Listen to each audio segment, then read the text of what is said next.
समर्थ. आमच्या जीवनात अनेक कष्ट, दुःख, दारिद्र्य आहे.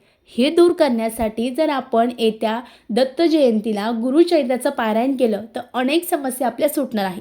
पण गुरुचरित्राचं पारायण करताना जे वाचन आहे ते कोणत्या वेळेला करावं, त्याची योग्य वेळ काय, हेच आज आपण या व्हिडिओमध्ये जाणून घेणार आहोत. बघा मंडळी, अतिशय प्रभावशाली ग्रंथ म्हणजे गुरुचरित्र. जीवनात कितीही मोठी समस्या असू द्या, कितीही मोठी इच्छा असू द्या, या चरित्राचं किंवा या ग्रंथाचं तुम्ही जर पारायण केलं तर निश्चित तुमची जी इच्छा आहे ती 100% पूर्ण होणार आहे. पण गुरुचरित्राचं पारायण करताना जी वेळ आहे ती कोणत्या वेळेत वाचा. गुरुचरित्राचं वाचन तुम्हाला सकाळी पहाटे 3 वाजेपासून ते तुम्ही दुपारी 4 वाजेपर्यंत केव्हाही करू शकतात. यासोबत तुम्हाला 12 ते दुपारी 12:30पर्यंत जे गुरुचरित्राचं पारायण आहे ते करायचं नाही, कारण ही वेळ श्री दत्त महाराजांच्या भिक्षेची वेळ असते. त्यावेळेस तुम्हाला जे पारायण आहे ते बंद ठेवायचं आहे.